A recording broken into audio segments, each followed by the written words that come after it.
مدنی مذاکرہ ہے شریعت کا خزینہ، اخلاق کا تہذیب کا طریقت کا خزینہ۔ مدنی مذاکرہ ہے، مدنی مذاکرہ، مدنی مذاکرہ ہے، مدنی مذاکرہ، مدنی مذاکرہ۔ الحمدللہ رب العالمین والصلاة والسلام علی سید المرسلین، اما بعد فاعوذ باللہ من الشیطان الرجیم، بسم اللہ الرحمن الرحیم۔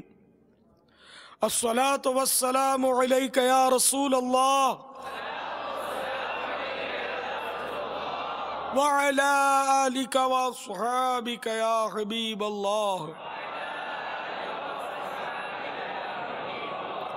الصلاة والسلام علیک یا نبی اللہ وعلی آلک واصحابک یا نور اللہ۔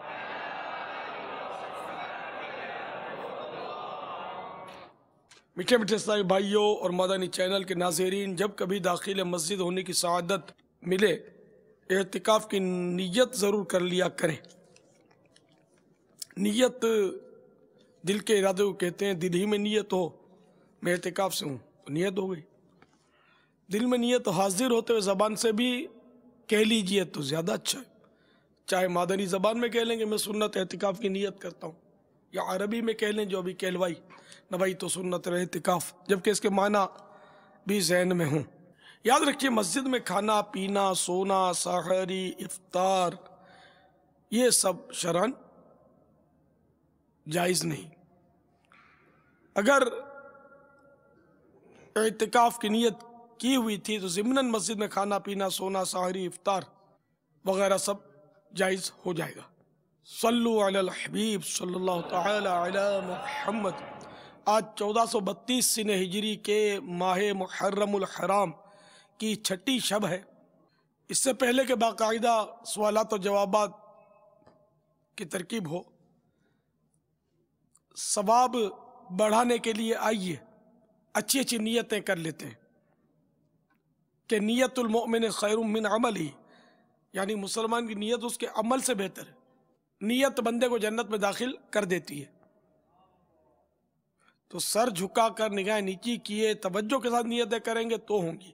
اوپر دیکھتے ہوئے، دائیں بائیں دیکھتے ہوئے، اشارے کرتے ہوئے، کام کرتے ہوئے اگر کریں گے تو شاید نیتیں نہ ہو پائیں۔ اللہ عز و جل کی رضا پانے اور ثواب کمانے کے لیے اچھی اچھی نیتیں کرتا ہوں۔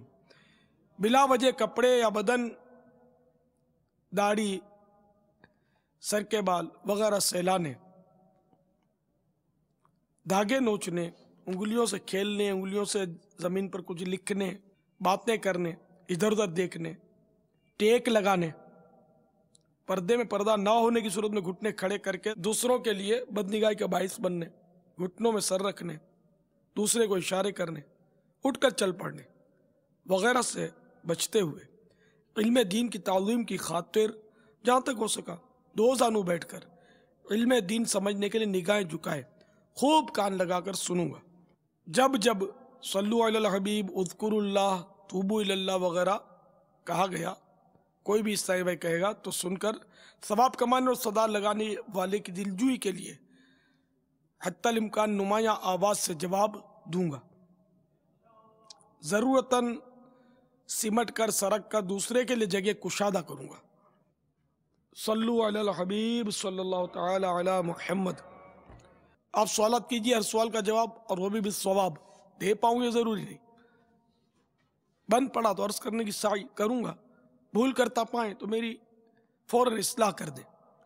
مجھے آئیں بائیں شائیں کرتا اپنے موقف پر بلا وجہ اڑتا نہیں، بلکہ شکریہ کے ساتھ رجوع کرتا پائیں گے انشاءاللہ عز و جل۔ صلو علی الحبیب صلی اللہ علیہ وسلم۔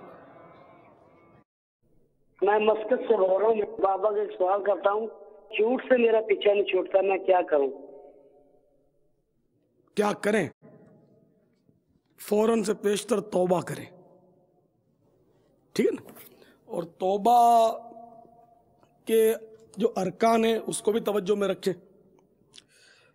ایک تو یہ کہ اپنے گناہ کا اعتراف کرے اور اس کا ذکر کر کے اللہ تعالیٰ سے معافی طلب کرے کہ میں نے جھوٹ بولنے کا جو گناہ کیا اس سے توبہ کرتا ہوں, اور ساتھ میں عہد بھی کرے کہ آئندہ جھوٹ نہیں بولوں گا.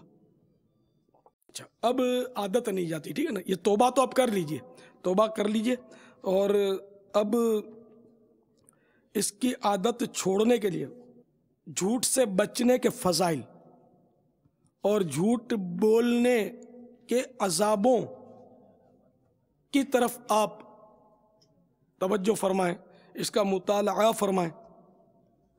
بہار شریعت کے 16ویں حصے میں جھوٹ بولنے کے گناہ کے تعلق سے روایتیں موجود ہیں, اور سچ بولنے کے فضائل بھی موجود ہیں.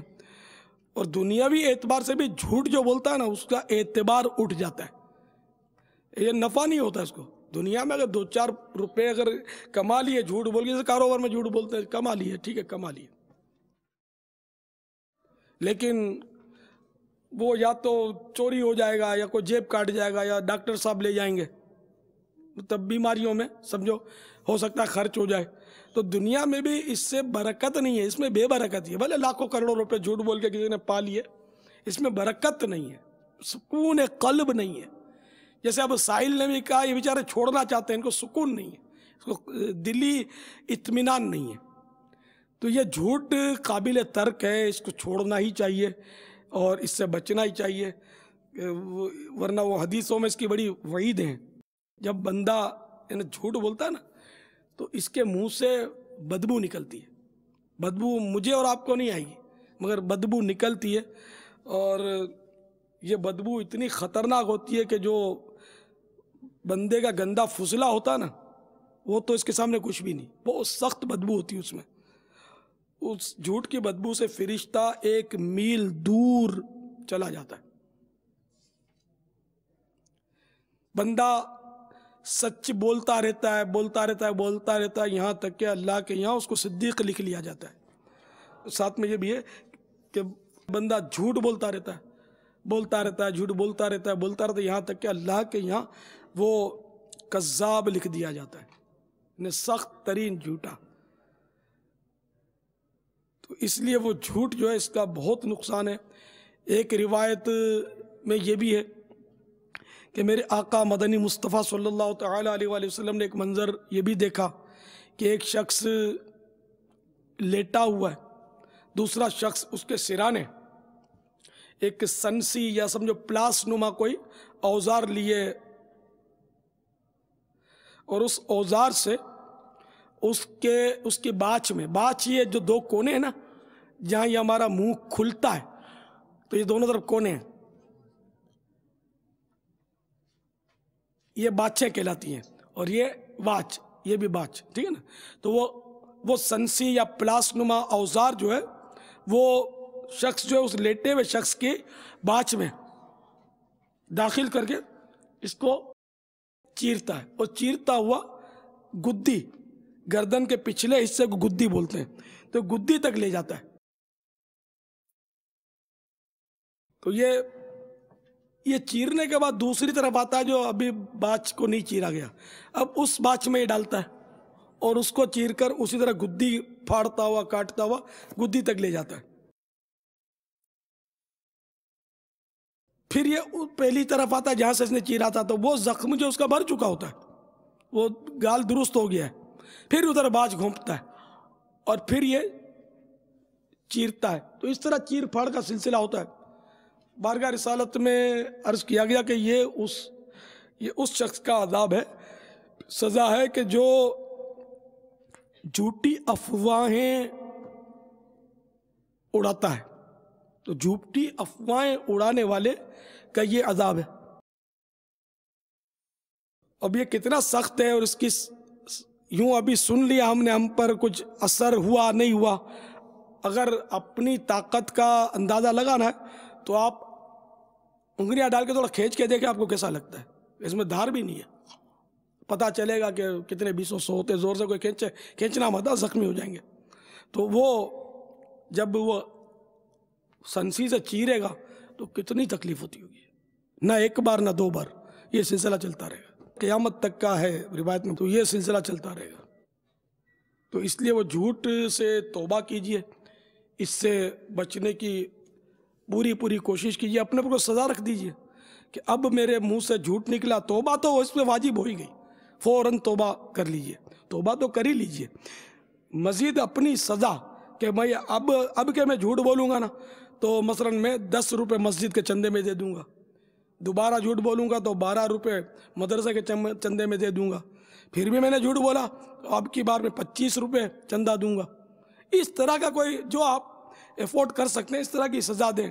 یا میں 100 مرتبہ درود شریف پڑھوں گا, اب جھوٹ نکل گیا تو توبہ کے بعد. دیکھو توبہ تو اب کروڑوں بار بھی درود شریف پڑھو تو وہ جھوٹ کے لیے جو توبہ واجب ہوئی اس کے قائم مقام نہیں ہوگا. اللہ کی اپنی رحمت سے بے حساب بخش دے, وہ اس کا کرم ہے. لیکن یہ جو شرعی حکم یہی ہے کہ اس میں توبہ واجب ہو جائے گی جس میں جھوٹ بولا جاتا ہے. اس لیے جھوٹ جو ہے یہ اتنا عام ہے کہ یہاں تک کہ جو مذہبی حلیے والے یہ بھی جھوٹ بولنے میں نے دیکھا ہے کہ ایک تعداد ہوتی ہے کہ جن کو بالکل یعنی کہ کوئی باک نہیں ہوتا, وہ بات پہ جھوٹ بولتے. یہ دیکھی بھالی مشاہدے کی باتیں, تجربہ ہے میرا. ان کو یہ احساس نہیں ہوتا لوگوں کو کہ جھوٹ, جیسے غیبت ہے نا, غیبت بڑے بڑے مذہبی نظر آنے والے لوگوں میں بھی یہ عام ہے, بہت غیبت کی جاتی ہے. اسی طرح یہ جھوٹ جو ہے یہ بھی اس کا خالہ زاد بھائی ہے. یہ دونوں گناہ جو ہیں یہ بہت عام ہے. غیبت جھوٹ کے مقابلے میں زیادہ عام ہے. میرا اندازہ ہے کہ دنیا میں جتنے بھی گناہ کیے جاتے ہیں نا یہ زبان کے ذریعے, شاید ہو سکتا ہے ان میں یہ فرسٹ نمبر لے جائے غیبت. غیبت میں تو اندازہ ہوتا ہی نہیں ہے کہ یہ غیبت ہو رہی ہے اور غیبت ہو چکی ہوتی ہے. اب جیسے کہ آپ بیٹھے ہوئے اور کسی کو آپ کا تھوڑا پریشر پڑا اور اس نے احتجاجی نظر سے دیکھ لیا, تو آپ کو دوسرے کا پریشر پڑا تو آپ نے یہ اشارے سے کہا یوں کہ وہ نہ دیکھے اس طرح, یعنی اس کی آپ نے کوئی برائی کی کہ تو یار یہ مجھے دبا رہا ہے. سمجھ میں یہ آ رہا ہے کہ یہ بھی ایک طرح کی غیبت ہی ہوئی کہ آپ نے اس کی برائی کی, اس کو ڈیگریڈ کیا. اس کے سامنے ڈیگریڈ تو ہوگا نا کہ یار یہ کوئی ایسا بیہودہ آدمی ہے بیچارہ, یہ شریف آدمی کو دبا دیا اور اس کا دھکا لگا تو میں سمجھا یہ مجھے دھکے مار رہا ہے, دھکے یہ مار رہا ہے, یہ کم وقت. مطلب اب بتائیے اس طرح بے شمار غیبتیں جو کی جاتی ہیں. کوئی بیچارہ وہ پاؤں سے معذور ہے تو وہ اس کی نقالی کرتے ہوئے لنگڑا کر چلنا, یہ غیبت. کوئی موٹا ہے اس کو پیچھے سے کہنا کہ یار وہ نہیں یار موٹا. اب اگر وہ پہچان کی نیت سے کہا تھا تب تو جائز ہوگا, لیکن برائی کی نیت سے اکثر کہا جاتا ہے تو پھر یہ غیبت ہو جائے گا. بہت کھاتا ہے, چھوڑ ہی نہیں رہا, سب کھا چکے تھے, بیٹھا ہوتا پلیٹ پکڑ کے. یہ غیبت ہے. بہت سوتا ہے, یہ بھی غیبت ہے, بہت سوتا ہے. غیبت کی تباہ کاریاں آپ پڑھ لیجیے, آپ کو پتہ چل جائے گا کہ غیبت کتنی بری چیز ہے. تو ابھی ہمارا ٹاپک جھوٹ کا تھا, تو بہرحال یہ کہ وہ جھوٹ جو ہے یہ قابل ترک ہے. اللہ کرے جھوٹ ختم ہو جائے نا معاشرے سے تو معاشرہ خوشحال ہو جائے. جھوٹ بہت ہے, تاجر بھی جھوٹ بولتا ہے, ملازم بھی جھوٹ بولتا ہے, باپ بھی جھوٹ بولتا ہے, بیٹا بھی جھوٹ بولتا ہے, ماں بھی جھوٹ بولتی ہے, بیٹی بھی جھوٹ بولتی ہے, عموماً بہو بھی جھوٹ بولتی ہے, ساس بھی جھوٹ بولتی ہے, سسر بھی جھوٹ بول رہا ہے, داماد بھی جھوٹ میں پڑا ہے. عموماً مطلب یہ کہ گھر گھر, دکان دکان, خدا نہ خواستہ کہوں تو مسجد مسجد, آستانہ آستانہ, جہاں دیکھو جھوٹ غیبت. یعنی میں عموماً کہہ رہا ہوں, کسی کا تعین نہیں کر رہا, ہر جگہ یہ نہیں کہہ رہا, اکثر جگہ جھوٹ کا استعمال بہت زیادہ ہے. بڑے بڑے لوگ جھوٹ اور غیبت میں مبتلا نظر آ رہے ہیں. بہت نازک دور آ گیا. حضرت سیدنا ابو ہریرہ رضی اللہ تعالیٰ عنہ سے روایت ہے کہ نبی کریم رؤوف الرحیم علیہ افضل الصلاۃ والتسلیم کا فرمان عظیم ہے منافق کی 3 نشانیاں ہیں. جب بات کرے جھوٹ بولے، جب وعدہ کرے وعدہ خلافی کرے، جب اس کے پاس امانت رکھی جائے خیانت کرے.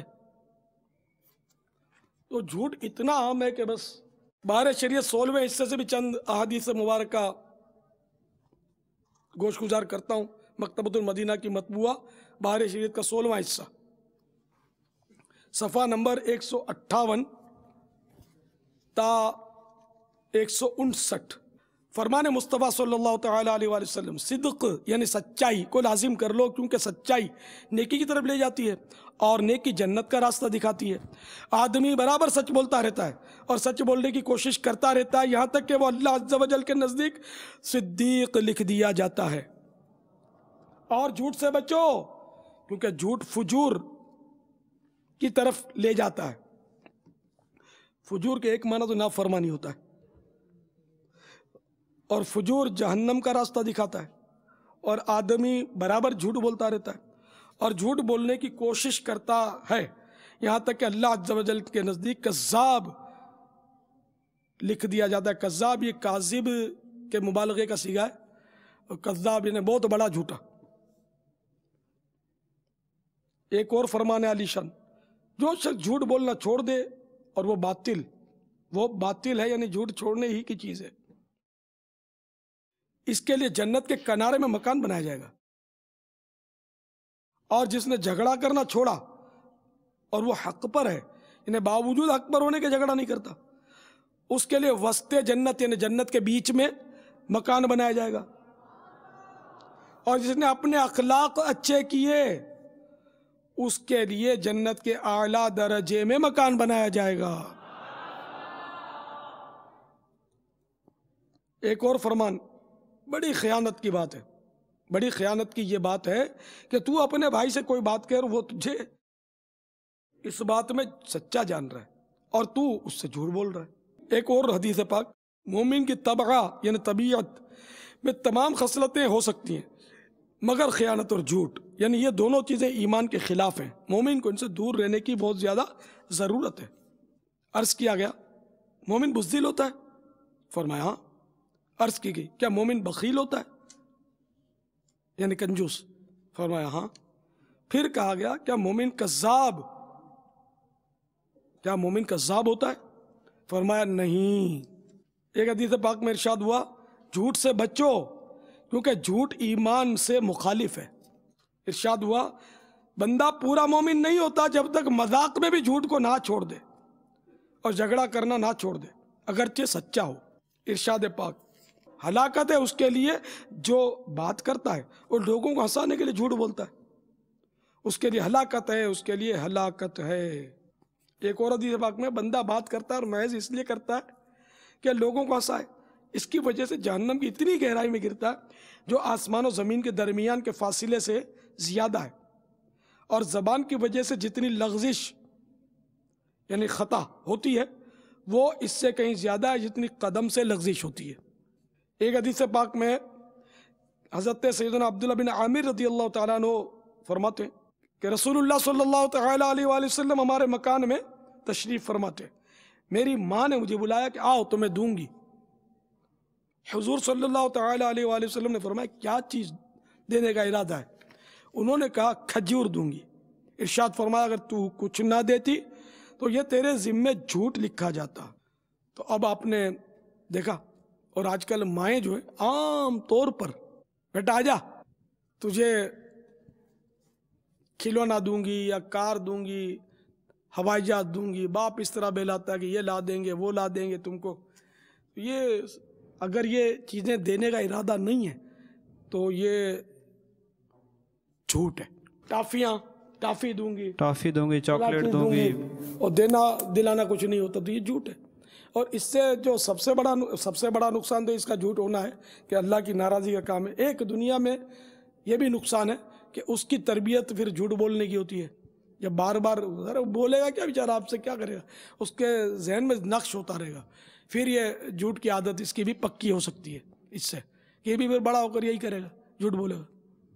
یہ جھوٹ کی تربیت ایک طرح سے، خود تو آپ جھوٹ کا گناہ کر ہی رہے لیکن اس کی بھی تربیت ساتھ میں غلط تربیت ہو رہی ہے بچوں کی بھی. تو یہ عام ہے. تو ڈراتے بھی رہتے ہیں، بلی آ گئی تو فقیر آ گیا، تو یہ بھی مطلب ذرا بلی نہیں آئی اور اس کو ڈرانے کے لیے کہا بلی آئی، آ جا بلی آئی، بلی آ جا، اور بلی نہیں آ رہی تو یہ بھی تو جھوٹ ہوگا نا. بھوت ہے ادھر نہیں جانا. بھوت ادھر بھوت ہے اور فقیر تجھے اٹھا کے لے جائے گا، آ جا بیٹے آ جا. تو اب یہ کہ یہاں ہر بات جھوٹ نہیں ہے، واقعی فقیر کا خطرہ ہے اور باہر اس کو گلی سے اس لیے روک رہے ہیں کہ اٹھا جاتے ہیں فقیر نما لوگ، بعض اوقات اغوا کر جاتے ہیں. تو اگر نیت یہی ہے کہ فقیر اٹھانے کا خطرہ ہے، ہمارے یہاں اغوا ہوتے ہیں بچے، اس لیے روک رہے ہیں، اور واقعی ان کی طبیعت یہی ہے کہ بچے باہر نہ نکلے کہ کوئی فقیر اٹھا کر لے جائے گا، تب تو یہ جھوٹ نہیں ہے، اس کی نیت پر اس کا انحصار ہے اس جملے کی. بولتے بہت ہیں پاپا اس حوالے سے، ہم اگر جھوٹ بہت بولتے ہیں اس میں کوئی بہت شک بولتے نہیں ہیں ہے، پاپا.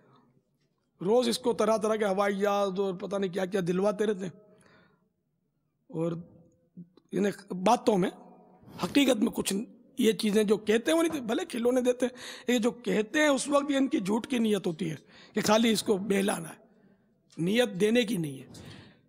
اب نیت دینے کی نہیں ہے، جھوٹ بول کر اس کو یوں بہلا بھی لیا، اب ہوائی جہاز کا پورا بنڈل بھی دے دیا تو گناہ تو وہ جھوٹ کا ہو چکا، اس کا اس سے گناہ تھوڑی معاف ہو جائے گا. اس وقت بولتے وقت کی نیت دیکھی جائے گی، اس وقت نیت کیا تھی.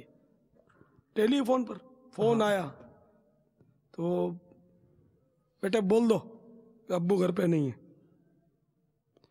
یہ سب جھوٹ کی تربیت اور ہے بھی جھوٹ. یہ تو نوکروں کو بھی کرنا پڑتا ہے، نوکر بھی اس طرح ہوتے ہیں نا، تو ان کو بول دیا جاتا ہے کہ وہ بول دو کہ وہ سیٹھ نہیں ہے، جو بھی نام ہو اس کا، کہ ابھی کام سے گئے ہوئے اور شام کو آئیں گے یا آج نہیں آئیں گے وغیرہ وغیرہ. تو یہ سب مطلب جھوٹ ہے، ظاہر جھوٹ ہے.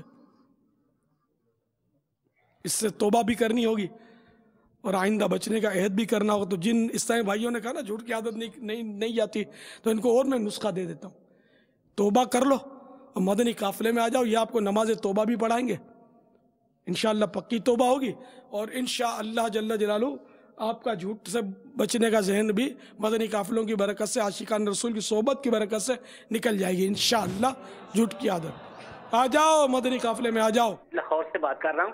تو میں سے بابا سے یہ پوچھنا چاہتا تھا کہ 1 سال پہلے میں شراب پیتا تھا، اور میں نے چینل پر کچھ سنا کچھ دیکھا، تو میں نے 1 سال ہو گیا میں نے شراب نہیں پی. شراب چھوٹی تو اس سے توبہ بھی کرنی ہوگی، چھوڑ دی الحمدللہ، گناہ کا سلسلہ تو رکا، لیکن پچھلے گناہ کی معافی کے لیے توبہ واجب ہے، توبہ کر لے. اللہ تعالیٰ آپ کو استقامت دے. ماشاءاللہ بڑی خوشی کی بات ہے کہ مدنی چینل کی یہ بھی ایک بہار ہے کہ آپ نے مدنی چینل پر بیان وغیرہ سن کر شراب سے جان چھڑائی. شراب ام الخبائث ہے، ام الخبائث، خبائث ناپاکیوں کی ماں ہے. اس کو چھوڑنا چاہیے، قابل ترک ہے، اس کا بڑا سخت عذاب ہے. اور ایسی ناپاک ہے یہ شراب، پیشاب کی طرح ناپاک ہے، یوں سمجھ لو، نجاست غلیظہ ہے، حرام قطعی ہے. شراب کی حرمت پر آگاہ ہو کر کوئی حلال سمجھے گا تو وہ کافر ہو جائے گا. شراب ایسی حرام ہے، قرآن پاک کی اس پر نص وارد ہے اس کی حرمت پر. یہ دعوت اسلامی کے اشاعتی ادارے، مکتبۃ المدینہ کی مطبوعہ کتاب نیکیوں کی جزائیں اور گناہوں کی سزائیں، اس میں صفحہ 22 پر شرابی کی سزا کے عنوان سے کچھ روایتیں لکھی ہوئی ہیں. چنانچہ حدیث پاک میں آتا ہے شراب، اس کے بیچنے والے، اس کے پینے والے اور خریدنے والے پر اللہ عز و جل کی لعنت ہے. ایک روایت میں شرابی قیامت دن اس حال میں آئے گا کہ اس کا چہرہ سیاہ، آنکھیں نیلی اور زبان سینے پر لٹکتی ہوگی، اور اس کا لعاب یعنی تھوک خون کی طرح بہتا ہوگا. قیامت کے دن لوگ اس کو پہچانتے ہوں گے، بس تم اس کو سلام نہ کرو، اگر بیمار ہو جائے تو اس کی عیادت نہ کرو، اور جب مر جائے تو اس کی نماز جنازہ نہ پڑھو. تو نماز جنازہ اس وقت نہیں پڑھیں گے جبکہ وہ شراب کی حرمت حرام ہونے پر آگاہ ہو کر پھر بھی حلال سمجھ کر اس کو پیتا ہے. تو ایسا شرابی جو وہ اسلام سے ہی خارج ہو گیا، تو اس لیے اب اس کی جنازے کی نماز ہے ہی نہیں. حدیث پاک میں کہ 3 اشخاص